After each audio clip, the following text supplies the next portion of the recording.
예루살렘과 유다의 모든 솥이 만군의 여호와의 성물이 될 것인즉 제사 드리는 자가 와서 이 솥을 가져다가 그것으로 고기를 삶으리라.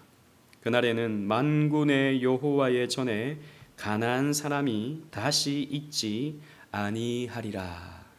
아멘. 우리는 오늘 드디어 약 한 3-4달 동안에 나누었던 이 스가랴서를 마치게 됩니다. 다음 주부터는 우리 주일날 나누었던 기쁨 시리즈를 한 12주 정도 나누게 될 거예요. 우리가 어떤 과정을 통해서 기쁨을 누리게 될 것인가를 세세하게 디테일하게 수요일에 말씀을 살피도록 하겠습니다.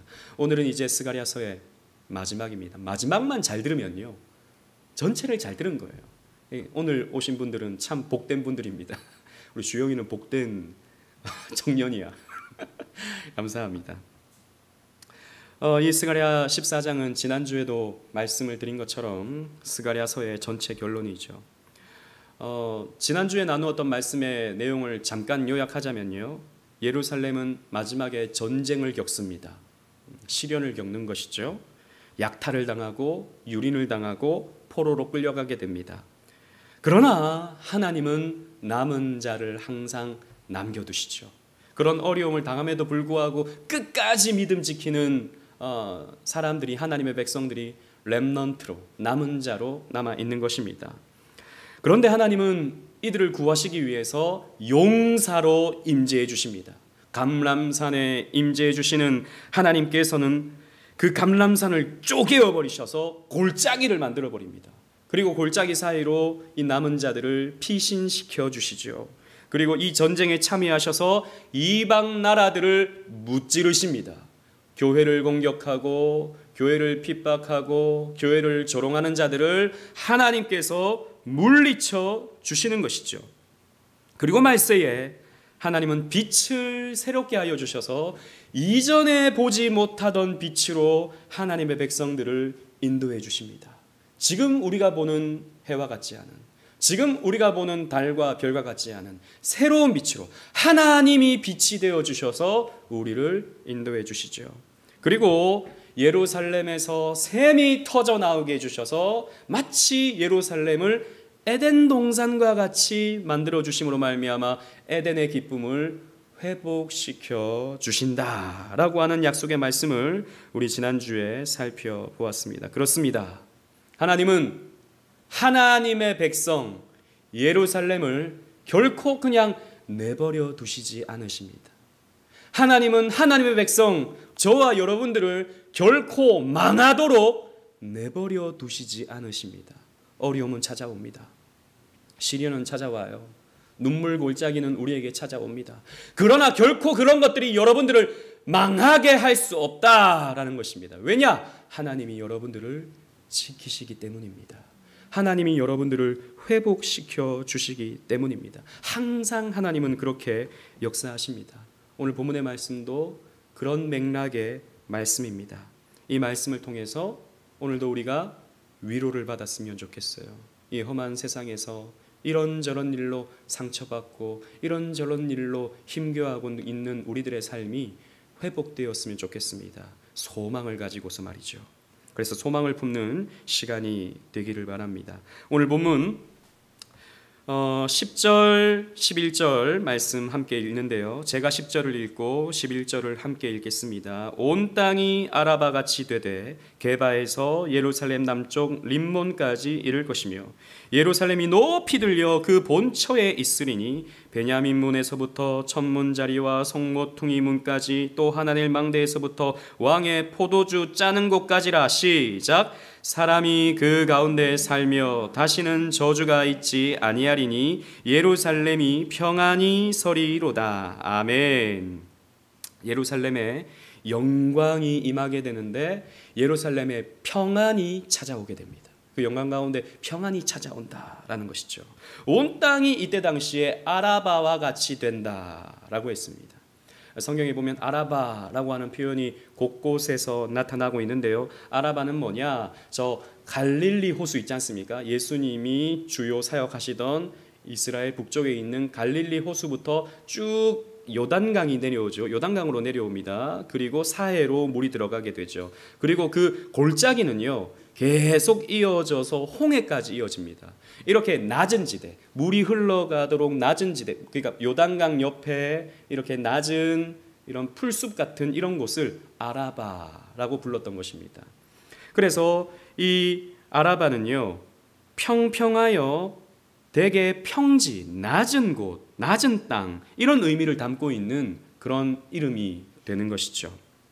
게바와 림몬까지 다 아라바 같이 된다라는 말은 유다 지파가 차지했던 이 유대 땅, 북이스라엘을 제외한 이 유대 땅이 다 낮은 땅이 될 것이다. 평평한 낮은 땅이 될 것이다 라고 이렇게 말씀하고 있어요. 그런데 이것은 하나의 대비입니다. 뭐냐면 예루살렘만 우뚝 서 있는 거예요. 그러니까 다른 땅들은 다 평평하게 낮은 땅인데 예루살렘만 우뚝 서 있게 만들어주겠다라고 말씀하십니다. 이 말이 무슨 말이죠? 영광스럽게 만들어주겠다라는 거죠. 다른 지역들은 다 이렇게 낮은데 한 지역만 이렇게 높이 서 있습니다. 굉장히 아름다운, 굉장히 멋져 보이는, 거기에는 뭔가 있을 것 같은 그런 장면이 여러분들 떠오르지 않으십니까? 예루살렘이 그렇게 될 것이다 라고 하나님께서 말씀하십니다. 그렇게 영광스럽게 하겠다라고 말씀하고 있는 것이죠. 그리고 베냐민 문, 천문, 모퉁이 문, 하나님의 망대, 왕의 포도주 짜는 곳, 이것은요 예루살렘 성의 그 경계선을 말하고 있는 것입니다. 이 베냐민 문부터 시작해서 왕의 포도주 짜는 곳, 이것은 이 예루살렘 성의 경계인데 이 경계까지 우뚝 솟아오르게 해서 모든 곳에서 저기가 예루살렘이다 라고 이렇게 보게 만들어주겠다라는 것이죠. 이것은 이 말씀뿐만 아니라 이사야서에서도 예언되고 있는 말씀이에요. 앞에 있는 여러분 화면 보시고 이사야 2장 2절 말씀 우리 다 같이 읽겠습니다. 시작. 말일에 여호와의 전에 산이 모든 산 꼭대기에 굳게 설 것이요 모든 작은 산 위에 뛰어나리니 만방이 그리로 모여들 것이라. 아멘. 말세에 종말의 때에 예루살렘이 우뚝 서서 많은 사람들이 저기가 우리가 가야 될 예루살렘이다 라고 하도록 만들어주겠다라는 것입니다. 이렇게 됨으로써 예루살렘은 여호와의 우주적인 통치 장소가 되는 것이죠. 하나님은 이 예루살렘을 통해서 만방을 다스려 간다라는 것입니다. 그리고 이곳은 다시 저주가 있지 않을 거다. 2절 말씀 보면 아까 우리가 읽었죠. 2절 말씀 보면 다시 저주가 있지 않을 것이다 라고 말씀하고 있어요. 이 저주라는 말은 히브리어를 살펴보면 헤렘이라는 말로 표현되고 있어요. 이 헤렘이라는 말은 성경을 이해하는데 아주 중요한 단어입니다. 여러분 기억해 놓으세요. 헤렘. 이 헤렘이라는 말은 성경에서 주로 어떤 말로 번역되냐 하면 진멸이라는 말로 번역됩니다. 즉 여호수아가 이스라엘 백성들과 같이 가나안 땅을 정복해 들어가잖아요. 그때 하나님께서 뭐라고 말씀하십니까? 너희들은 저 가나안 족속들을 헤렘해라 라고 말씀하십니다. 진멸해라 라고 말씀하십니다. 이 진멸이 뭐죠? 하나도 남김없이 다 죽여버려라 라는 것입니다. 사람도 다 죽이고 짐승도 다 죽이고 하나도 남겨두지 말고 다 죽여라 라는 것입니다. 이 헤렘은 그래서 뭐냐? 하나님의 무시무시한 심판입니다. 진멸당하는 것. 그래서 이 여리고 성의 그 어떤 전리품도 취하지 말도록 하나님 만들어 두시잖아요. 다 죽여라라는 것입니다. 다른 것 어떤 전리품도 다 취하지 말고 다 불태워 없애버려라. 그건 하나님께서 받으시는 거지 너희들이 취할 것 아니다 라고 하나님이 그렇게 진멸을 명령하십니다. 그게 헤렘이에요. 이 예루살렘에 헤렘이 없을 것이다 라는 것입니다. 하나님의 무서운 심판이 없을 것이다. 하나님의 심판이 없을 것이다 라고 이렇게 말씀하고 있는 것입니다. 가나안 땅에는 온갖 죄로 인해서 왜 하나님이 진멸을 명령하십니까? 아깝잖아요. 짐승들 살려두면 좋은데. 또 사람들 불쌍하잖아요. 어린아이들 무슨 죄가 있습니까? 그 애들을 왜 진멸하라 그러죠? 그만큼 가나안 땅의 죄가 극렬했기 때문입니다. 어린 아이까지도 이렇게 그 몰록신에게 바치는 이런 문화, 온갖 타락하고 퇴폐적인 문화, 가나안 땅에 득실득실했던 것이죠. 그래서 하나님은 하나도 남김없이 다 진멸하라라고 말씀하셨습니다. 따라서 이제 예루살렘에 이런 진멸이 없다, 헤렘이 없다라고 하는 이 말씀은 어떤 말씀입니까? 하나님의 백성들이 다 거룩하게 될 것이다 라고 하는 그런 말씀도 되는 것이죠. 그런데 여러분, 예루살렘의 거룩함은, 하나님 백성의 거룩함은 어떻게 이루어지는 것입니까? 하나님 백성이 회개하면 되는 것입니까? 하나님 백성이 자복하고 결단함으로써 우리가 다시 죄를 짓지 않겠습니다 라고 하면 거룩해지는 것입니까? 어때요? 여러분들은 결단하면 그 다음부터 그 결단대로 사라지던가요? 여러분들은 회개하면 다시는 그 죄 안 짓게 되던가요? 그렇지 않죠. 여러분, 우리로서는 이 거룩함에 이를 수가 없습니다. 우리의 힘과 우리의 의지와 우리의 노력으로는 이 거룩함에 우리는 다다를 수가 없습니다. 따라서 예루살렘이 거룩해지는 것은요, 메시아의 거룩함이 필요합니다. 메시아의 거룩함. 우리는 그리스도의 거룩함이 필요합니다. 이때 당시의 사람들은 오실 메시아를 믿어 거룩해지는 것이고, 우리는 오신 메시아 그리스도를 믿어서 거룩해지는 것입니다. 그죠? 그렇기 때문에 예수님께서는 이 땅에 오셔서 어떤 일을 겪으셨습니까? 헤렘을 겪으셨어요. 예수님은 진멸당하셨습니다. 누구에 의해서요? 하나님에 의해서, 아버지에 의해서. 예수님은 그 몸이 갈기갈기 찢어지셨습니다. 인간으로 당할 수 있는 그 모진 고통을 예수님께서 다 감당하셨고, 심지어는 음부까지 내려가셨습니다. 지옥의 고통을 당하셨다고요. 그래서 마지막에 그 물 한 방울 마시지 못할 정도로 목마름을 경험하셨습니다. 왜 그렇게 예수님께서 심판을 당하셨죠?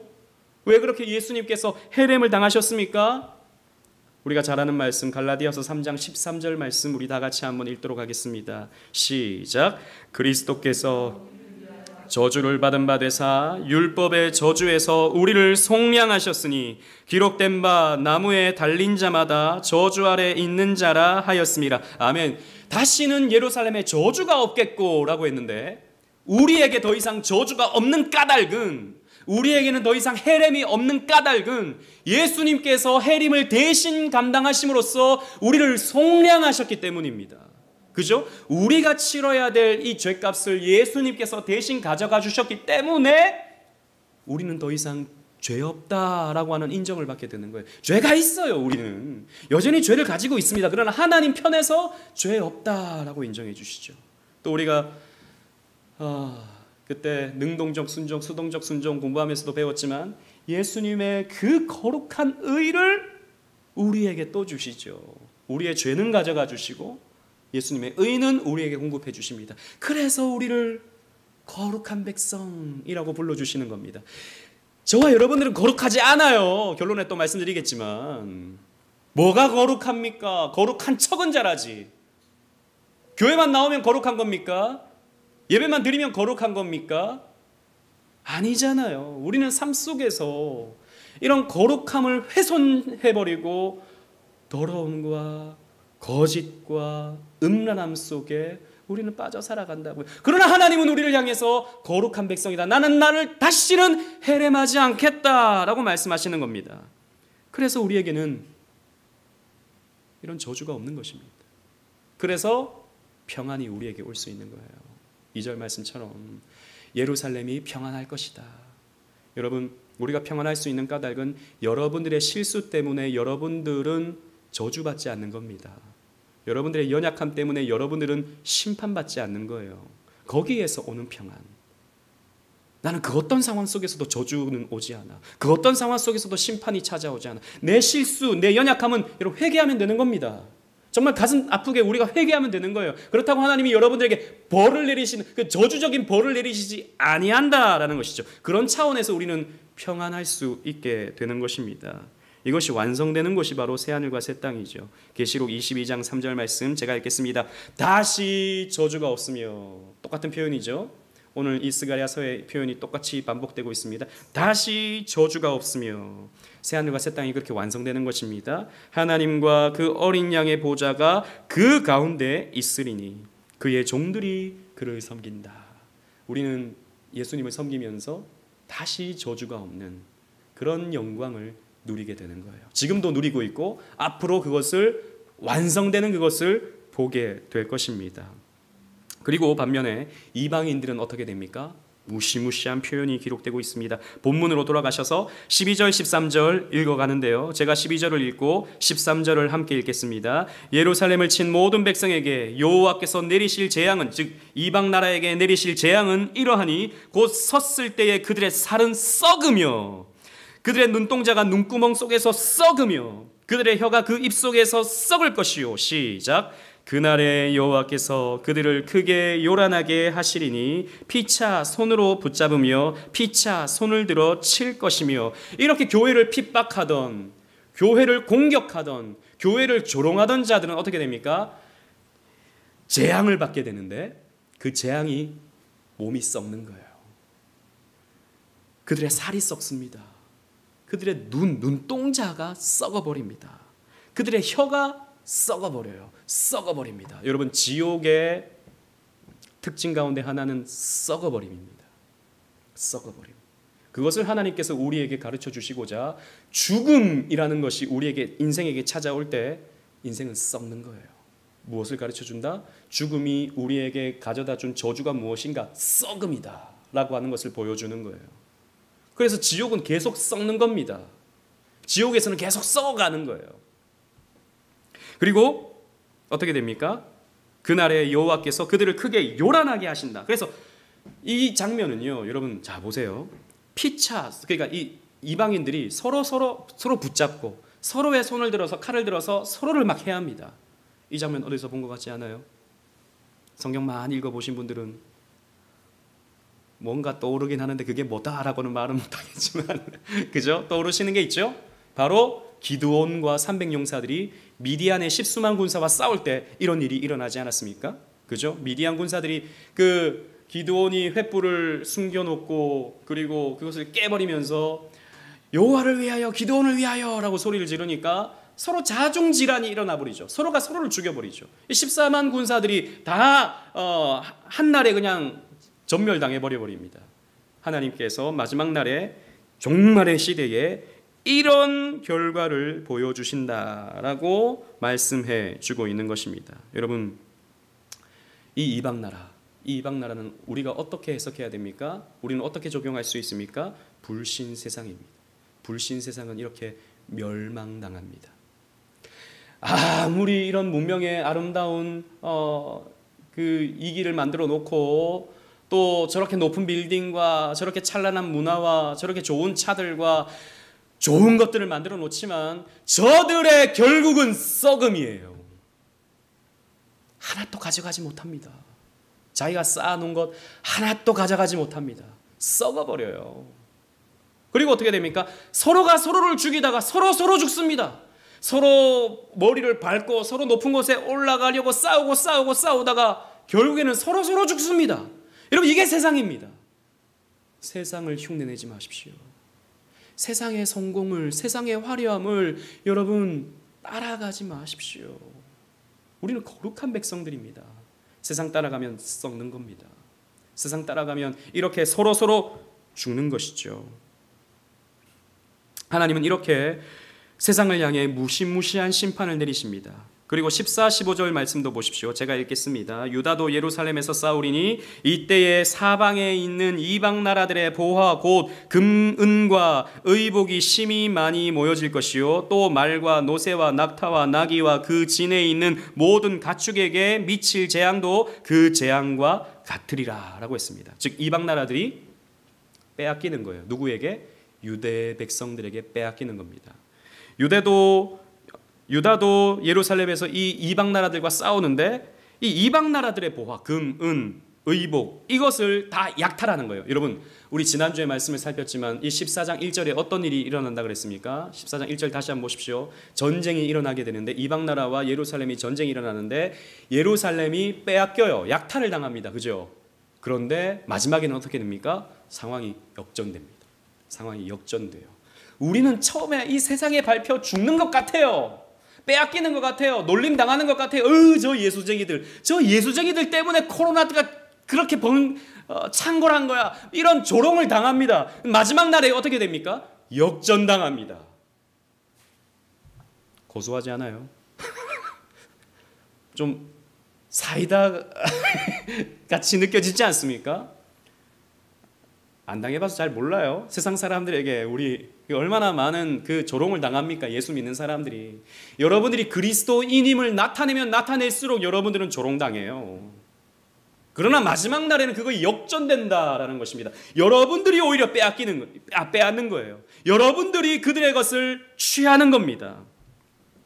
말과 노새, 낙타, 나귀, 모든 가축에도 이방인들의 가축에도 이런 재앙이 내립니다. 그러니까 그들은요, 자기들이 열심히 뭔가를 얻어보려고 약탈도 하고 전쟁도 일으키고 막 이렇게 하는데 하나도 가져가지 못합니다. 마치 예수님의 그 말씀 가운데 부자 비유 있지 않습니까? 재산을 쌓아놨어요. 그런데 예수님이 이런 비유를 말씀하시죠. 부자야, 그런데 내가 오늘 네 목숨을 가져가면 저 재산은 누구께 되는 거니? 하나도 못 가져가잖아요. 목숨을 가져가 버리면 열심히 평생 쌓아놨는데 하나도 가져가지 못하면 이게 세상입니다, 여러분. 어리석은 사람들은 이 땅에 재물을 쌓으려고 애쓰지만 결국에는 그거 하나도 가져가지 못하고 그냥 죽어버리는 거예요. 자식들이 그거 서로 가져가려고 싸우다가 서로 등지고 척지고, 물론 다 그런 것은 아니지만 그게 세상의 법칙이 되는 것입니다. 하나님의 무서운 심판이 세상에 임하고 하나님의 영광이 예루살렘에 임한다라고 하는 것을 오늘 본문의 말씀이 우리에게 가르쳐주는 것이죠. 그리고 초막절이 회복될 것이다 라고 하는 것을 말씀해 줍니다. 초막절 16절 말씀 우리 다 같이 한번 읽도록 하겠습니다. 16절 시작. 예루살렘을 치러 왔던 이방 나라들 중에 남은 자가 해마다 올라와서 그 왕 만군의 여호와께 경배하며 초막절을 지킬 것이라. 아멘. 이방 나라 중에 회심한 이방 나라가 있습니다. 그러니까 끝까지 예루살렘을 공격하던 이방 나라가 있고, 보니까 처음에는 내가 예루살렘을 치러 왔는데 예루살렘은 영광스러운 곳이야. 나는 하나님을 믿고 이제 메시아를 소망하면서 살겠어 라고 하는 그런 사람들이 있다면, 그런 사람들은 이제 남은 자가 되어서 어떻게 됩니까? 해마다 초막절을 지키게 될 것이다 라고 하는 것을 말씀해 주고 있습니다. 초막절은요 어떤 절기냐면 여러분 이스라엘의 3대 절기가 있죠. 구약시대에 첫 번째는 유월절, 출애굽 그 마지막 그 장자의 죽음을 기념하던 그리고 어린 양의 그 희생을 기념하던 그 유월절이 있습니다. 그리고 맥추절은 유월절 이후에 50일 후라고 해서 77절이라고 하기도 하고 오순절이라고 하기도 해요. 맥추절. 보리 첫 이삭을 거두고 나서 하나님 앞에 지키게 되는 맥추절. 그리고 세 번째가 초막절입니다. 이 초막절은 이제 추수를 다 마친 후에 창고에 곡식을 다 쌓아놓고 일주일 동안의 초막에서 지내면서, 우리가 옛날 광야 생활하던 때 얼마나 고생했던가. 그런데 하나님께서 우리를 건져내셔서, 그 광야에서 건져내셔서 이 아름다운 가나안 땅에서 살게 해주셨다라고 하는 것을 감사하는 절기입니다. 첫 번째, 감사의 절기예요. 근데 감사뿐만이 아닌 게 아니라 그 구원해 주심의 감사뿐만 아니라 하나님이 우리에게 주신 이 재물이 얼마나 또 귀한가. 우리가 먹고 살 수 있도록 하나님께서 오곡백과를 우리에게 허락해 주심에 감사해서 그 이제 창고에 다 그것을 넣어놓고 감사하는, 내게 주신 물질을 감사해서 드리는 절기가 초막절이 됩니다. 우리 말씀을 통해서 한번 살펴보겠습니다. 신명기 16장 13절부터 17절 말씀인데요. 좀 길어요. 제가 읽어드리도록 하겠습니다. 너희 타작마당과 포도주 틀에 소출을 거두어 드린 후에, 즉 곡식을 제물을 거두어 드린 후에 1회 동안 초막절을 지킬 것이요 7일 동안 초막절을 지키는 겁니다. 절기를 지킬 때에는 너와 내 자녀와 노비와 내 성중에 거주하는 레위인과 객과 고아와 과부와 함께 즐거워하되 너희만 먹고 마시지 말고 어떻게? 가난한 사람들과 도움을 줘야 될 사람들과 특히 또 영적 지도자들과 함께 나누어 먹어야 된다. 내 것만 이렇게 쥐고 있으면 안 돼요. 함께 나누어서 먹는 것이 초막절입니다. 그리고 내 하나님 여호와께서 택하신 곳에서 너는 1회 동안에 내 하나님 여호와 앞에서 절기를 지키고 내 하나님 여호와께서 내 모든 소출과 내 손으로 행한 모든 일에 복을 주실 것이니 너는 온전히 즐거워할지라. 그래서 초막절은 뭐냐? 즐거워하는 날이에요. 기뻐하는 날입니다. 그리고 계속해서 너희 가운데 모든 남자는 1년에 3번 곧 무교절 6월절이죠. 무교절과 칠칠절 오순절입니다. 맥주절이에요. 그리고 초막절에 내 하나님 여호와께서 택하신 곳에서 여호와를 배웁되 즉 예루살렘으로 와서 하나님 앞에 제물을 드려야 돼요. 그런데 빈손으로 여호와를 배웁지 말고 각 사람이 내 하나님 여호와께서 주신 복을 따라서 그 힘대로 드릴지라 라고 이 초막절을 지킬 것에 대해서 말씀해 주고 있습니다. 정리하자면 이 초막절은 구원의 주심에 감사하는 절기입니다. 구원의 주심에 감사하는 절기. 또 하나 주신 물질에 대하여 감사를 올려드리는 절기가 초막절이에요. 따라서 하나님 백성은 하나님이 내려주신 대로 힘껏 주님께 올려드리는 삶을 살아야 된다. 감사를 회복하여서 하나님 앞에 온전히 헌상하기를 즐거워하는 그런 삶을 살아야 한다라고 하는 것을 이 초막절을 통해서 가르쳐 주시는 거예요. 그런데 다시 본문으로 돌아가십시다. 이 스가랴 14장으로. 근데 주께 이 초막절을 제대로 지키지 않으면 어떻게 됩니까? 17절부터 19절 말씀 보시는데 제가 17절 18절 읽고 19절을 함께 읽겠습니다. 땅에 있는 족속들 중에 그 왕 만군의 여호와께 경배하러 예루살렘에 올라오지 아니하는 자들에게는 비를 내리지 아니할 것인즉 만일 애굽 족속이 올라오지 아니할 때는 비 내림이 있지 아니하리니 여호와께서 초막절을 지키러 올라오지 아니하는 이방 나라들의 사람을 치시는 재앙을 그에게 내리실 것이라. 시작. 애굽 사람이나 이방 나라 사람이나 초막절을 지키러 오지 아니하는 자가 받을 벌이 그러하니라. 아멘. 즉 자기가 이제 하나님 믿겠다고 하는데 하나님 앞에 초막절을 제대로 지키지 않으면 어떻게 됩니까? 비가 내리지 않는다. 그 땅에 자기 고향 마을에 비가 안 내리면 어떻게 됩니까? 농사를 망치게 되죠. 얻을 것이 없게 되죠.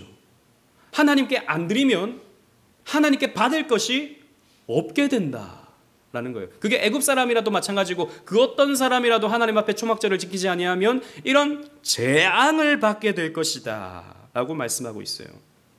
여러분, 그래서 종말에는, 그러니까 우리 교회 시대에는 우리가 무엇을 회복해야 됩니까? 이 초막절 정신을 회복해야 돼요. 구원의 주심에 대한 감사를 회복해야 됩니다. 내가 구원받았다. 내가 하나님 백성이다. 나는 그 어떤 상황 속에서도 저주받지 아니하고 저 천국의 삶을 누려간다. 라고 하는 것에 대한 감사의 회복. 그것이 우리 평생에 이루어야 할 회복의 내용입니다. 그런데 이것이 감사해서 그치면 안 돼요. 여러분들의 헌상의 회복도 이루어져야 되는 것입니다. 초막절은 단순히 감사만 하는 게 아니라 내가 가진 물질을 가난한 이웃들과 혹은 레위인들과 함께 나누는, 힘을 다해서 내 물질을 바치는 그런 절기가 초막절이다라는 것입니다. 여러분 기억하세요. 이건 성경 곳곳에서 나타나는 말씀입니다. 이건 목사의 말이 아니에요. 하나님은요, 힘껏 주께 헌상하는 자에게 더 좋은 것을 주십니다.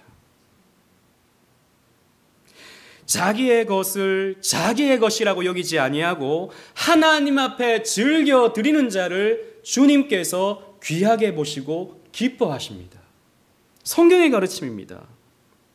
그런데 반대로 하나님이 주신 것을 이건 내 것이다 라고 생각하고 아까워하고 하나님께 드리는 것을 인색하는 자에게는 하나님께서 재앙과 벌을 내리십니다. 여러분, 우리는 이 말씀을 새겨들어야 됩니다. 오늘날은 워낙 헌금 때문에 교회들이 문제가 많으니까 헌금 많이 드렸더니 다 그 목사가 취해가지고 비자금 챙기고 이 교회가 쪼개지고 이런 문제들이 많이 발생하니까 야, 교회 헌금 많이 하면 교회가 사단이 나는구나. 그래, 적당히 하자. 혹은 가볍게 하자. 오늘날 그렇잖아요. 그런 경우 굉장히 많이 보지 않습니까? 주일날 말씀드렸던 것처럼 한 극단을 보면서 또 다른 극단으로 가버립니다. 아예 그냥 헌금을 안 하는 거예요. 그렇게 자기를 합리화시킵니다. 헌금 많이 하면 교회가 문제가 생겨. 하지마. 교회 안 하는 게 좋아. 하고 싶은 사람 알아서 하라 그래. 그래서 예배 시간에 바구니도 안 돌리잖아요. 전체적으로 교회가. 우리 한서가 이제 교회 한서 있잖아요. 청년 한서가 지난번에 다른 교회를 한번 갔어요. 어머님하고 같이 다른 교회를 갔는데 한서가 깜짝 놀랐대요. 헌금 시간이 없어서 깜짝 놀랐대요. 그리고 헌금함이 그 예배당 앞에 나중에 보니까 있더래요. 그래서 제가 그랬어요. 요즘 교회들이 대부분 그래. 그래도 한서는 맨날 헌금 예배 시간에 헌금 내는 게 그래도 자기에게는 그게 익숙한데 없으니까 어색한 거예요.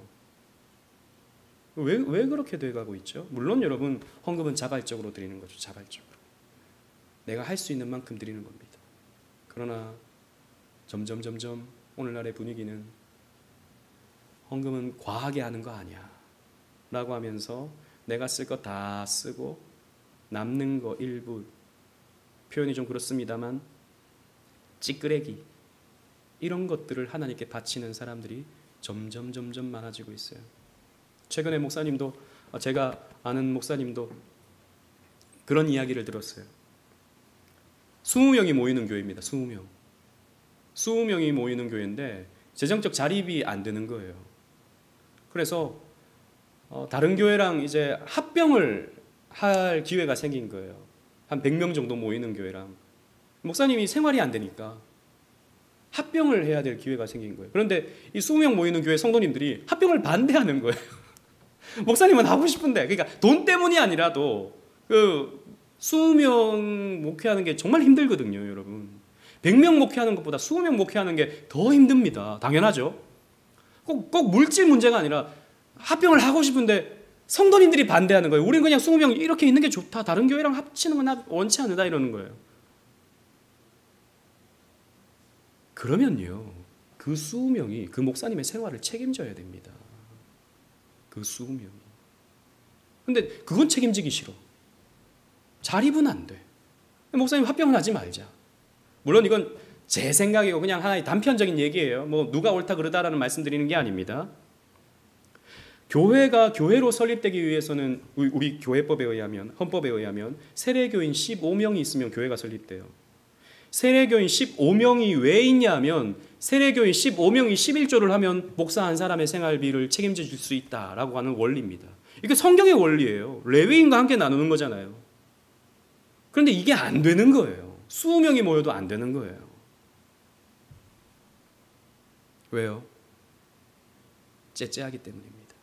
하나님 앞에 물질 드리는 게 째째하기 때문입니다. 여러분 오해하지 마세요. 헌금을 많이 드려야 된다는 말씀이 결코 아닙니다. 내 몫에 내가 할 수 있는 만큼의 헌금 생활을, 헌상 생활을 우리는 할 수 있어야 된다라고 하는 것을 말씀드리는 거예요. 어떤 분들은 정말 드릴 것이 없는 분이 있죠. 정말 상황의 어떤 현실 때문에 드릴 것이 없는 분이 있습니다. 하나님, 그러면 저는 그분의 마음을 드린다고 생각해요. 저는 충분히 하나님 그 마음을 기쁘게 받으신다고 생각합니다. 그런데 본인의 소득이 이만큼인데 자기가 이만큼의 삶을 누리고자 이것저것 다 써요. 그리고 내가 드릴 것은 없는 거예요. 헌금 너무 과하게 하는 것도 문제가 되지. 이러면서 넘어가는 이런 문제들. 이거 교회를 무너지게 만드는 겁니다. 이게 하나님 나라를 무너지게 만드는 거예요. 여러분, 하나님 앞에 드리는 것에 인색하지 마십시오. 나를 위해서 쓸 때는, 혹은 나와 연결된 일에 쓸 때는 뭐 펑펑 쓰면서 하나님 앞에 드리는 것은 손이 떨려하는 째째한 이런 신앙의 모습은 결코 회복되는 예루살렘, 거룩한 예루살렘의 모습이 아닌 것입니다. 하나님은 우리의 마음을 받으세요. 물질이 있는 곳에, 보물이 있는 곳에 네 마음이 있다라고 주님께서 말씀하시듯이 말입니다. 따라서 우리는 이 말라기에 있는 말씀의 이 정신을 기억해야 됩니다. 말라기 3장 10절 말씀 우리 다 같이 한번 읽도록 하겠습니다. 시작. 만군의 여호와가 이르노라 너희의 온전한 11조를 창고에 들여 나의 집에 양식이 있게 하고 그것으로 나를 시험하여 내가 하늘 문을 열고 너희에게 복을 쌓을 곳이 없도록 붙지 아니하나 보라. 아멘. 하나님 앞에 정성껏 11조를 하는 자에게 하나님께서 약속하십니다. 내가 어떻게 하는지 한번 봐라. 나를 시험해 봐라.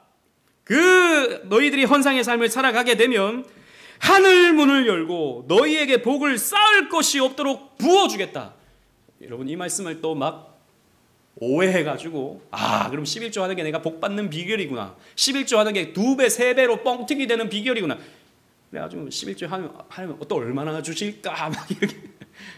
이건 또 잘못된 거죠. 이건 또 계산하는 겁니다. 그런 걸 기복주의 신앙이라고 그러죠. 아니요.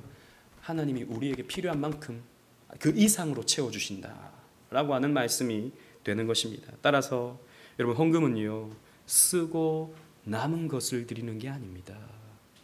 먼저 구별하여 하나님께 드리는 것이고 그 드림으로써 작아지는 내가 누릴 수 있는 게 작아질 수밖에 없죠.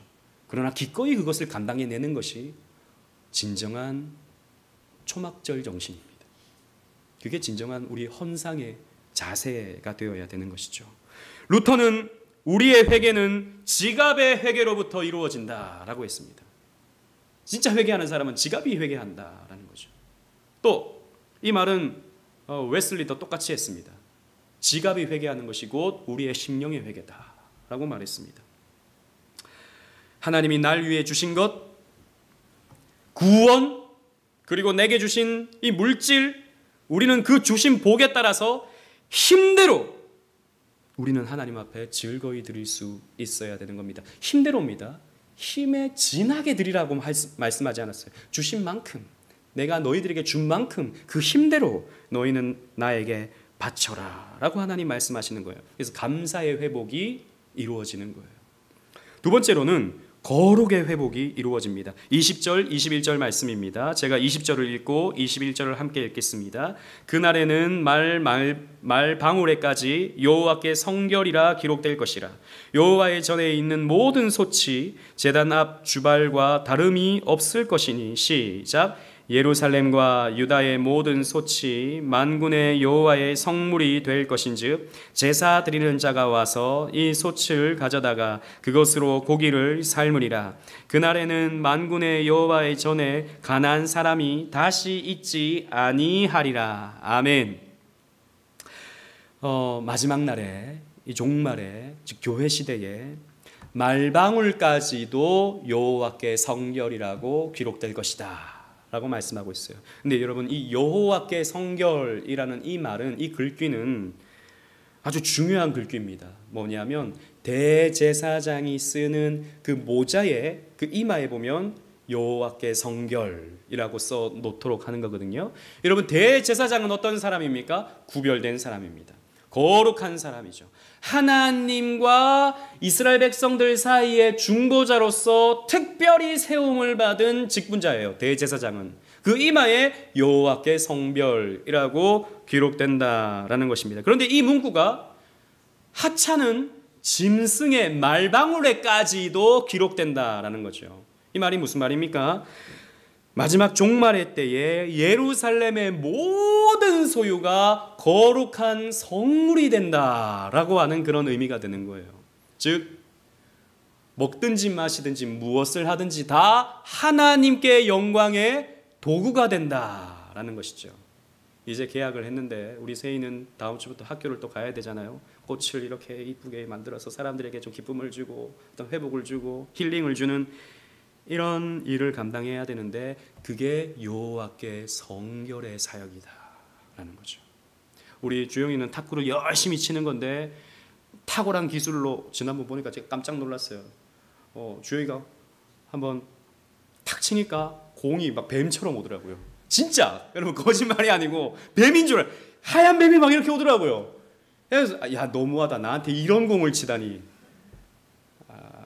제가 그랬는데 지금 감탄했어요. 사람이 저런 공도 치는구나. 어떻게 공이 이렇게 오나. 이게 뭐죠? 그렇게 함으로써 사람들이 막 기뻐하고 또 주영이가 하는 그 스포츠를 보면서 사람들이 박수를 치고 그런 것이 무엇입니까? 하나님께 영광이 되는 거예요. 뭐 대단히 1등을 하고 2등을 하고 그 자체가 아니라 그것을 통해서 주영이가 기쁘고 또 다른 사람에게 기쁨을 준다면 그게 곧 하나님께 영광이 되는 겁니다. 모든 것이 다 하나님의 영광의 도구가 되는 거예요. 그래서 이 지구상에 존재하는 모든 것들이 다 하나님의 주권의 영역이 되는 것입니다. 그래서 여러분들이 공부하는 것, 여러분들이 돈을 버는 것, 여러분들이 친구를 만나는 것, 여러분들이 뭘 취미생활을 하는 것 다 무엇입니까? 그곳에서 우리는 하나님을 누려가는, 하나님이 내게 주신 것을 누려가는 하나님의 영광의 도구가 되는 것이죠. 또 뿐만 아니라 솥과 뭐 일반 조리기구들까지도 성전의 그런 기구들과 같이 된다. 제단의 기구들과 같이 된다. 그랬으면 성물이 된다라는 거예요. 여러분 원래는요 제사의 희생제물을 삶을 때는 하나님이 지정하신 토기에만 삶아야 돼요. 아무 솥이나 쓰면 안 돼요. 그런데 집에 있는 솥이 다 하나님께 드려지는 성물이 된다라는 것이죠. 거룩의 확장과 거룩의 회복을 말하는 것입니다. 그리고 결정적으로 21절 말씀에 보면 이 성전에 가난한 사람이 없을 것이다 라고 되어 있어요. 그죠? 그런데 이 번역은요 좀 의견이 분분해요. 크게 두 가지로 나뉩니다. 첫 번째는 뭐냐면 실제로 가난한 사람이 더 이상 예루살렘 성전에 없을 것이다. 가난한 사람은 이방인이니까 이런 부정한 이방인은 더 이상 성전에 들어오지 못할 것이다. 그래서 이 성전 자체가 거룩한 곳이 될 것이다. 이런 의미로 받아들이는 거예요. 그런데 여러분 좀 이상하지 않습니까? 앞에서 애굽 사람도 초막절 지키러 오잖아요. 다른 나라 사람도 초막절 지키러 성전에 오지 않습니까? 근데 또 가난한 사람은 못 들어와요? 이상하잖아요. 그죠? 문맥상으로 보면 좀 어울리지 않을 수 있습니다. 또 다른 해석은 이겁니다. 이 원어를 보면 케나안이라고 되어 있어요. 케나안이라고 되어 있으니까 가나안인이라고 번역을 해놓은 것인데, 근데 이 케나안이는요 또 다른 의미의 단어입니다. 무슨 말이냐면 상인, 장사하는 사람, 상인이라는 뜻도 있어요. 이 케나안이라는 말이. 그래서 우리는 개역 성경을 쓰고 있지만 표준 새번역이라는 책이 있어요. 좀 더 쉽게 이렇게 번역해 놓은 책인데 거기 보면 다시는 예루살렘 성전에 상인이 없을 것이다 라고 이렇게 번역을 해놨습니다. 저는 이게 좀 더 합당한 해석이라고 봐요. 즉 상인이 없을 것이다. 왜냐하면 여러분 이때 당시에는 이렇게 1년에 3번 초막절을 지키기 위해서 성전으로 올라오면 성전에서 장사를 해야 됐습니다. 왜냐하면 내가 가지고 오는 재물이 흠이 있거나 문제가 있으면 성전에서 파는 재물로 바꿔야 돼요. 사서 바꿔야 돼요. 그거 우리 그 요한복음이나 또 복음서에 보면 성전에서 장사하는 사람들 우리가 볼 수 있지 않습니까? 그런 문제들로 인해서 장사하는 사람들이 성전에 있었다고요. 그런데 종말에는 성전에서 장사하는 사람이 없을 것이다 라고 말씀해 두심으로써 모든 그 짐승들이 다 거룩한 제물이 될 수 있는, 즉 모든 이 지구상에 존재하는 모든 것들이 하나님의 제물이 될 수 있는, 저와 또 짐승들과 또 살아가는 모든 것들이 하나님의 영광의 도구가 되기 때문에 모든 것이 다 하나님께 바쳐질 수 있는 거예요. 그래서 더 이상 상인이 없을 거다, 장사하는 일이 성전에서 없을 것이다 라고 말씀하고 있다라는 것이죠. 그런데 예수님께서 이 땅에 오셨을 때 어떤 일이 벌어졌습니까? 여전히 장사하는 사람이 있는 거예요. 그죠?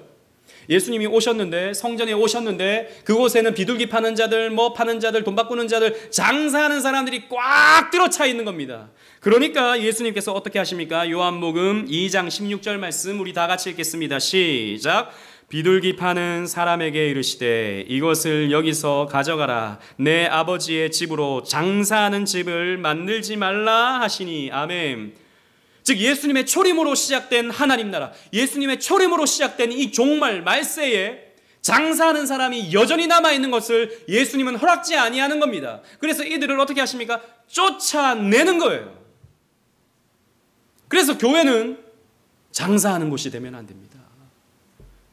돈 벌기 위해서 교회가 무슨 사업을 하고, 돈 벌기 위해서 성도를 돈으로 보고 헌금 설교를 하는데 말씀대로 설교하는 게 아니라 기복적으로 설교해서 사람들을 돈을 갈취하는 수단으로서 교회를 삼는 자들에게 우리 주님은 이런 말씀을 해주시는 거예요.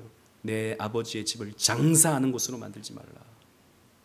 교회는 장사하는 곳이 되면 안 됩니다.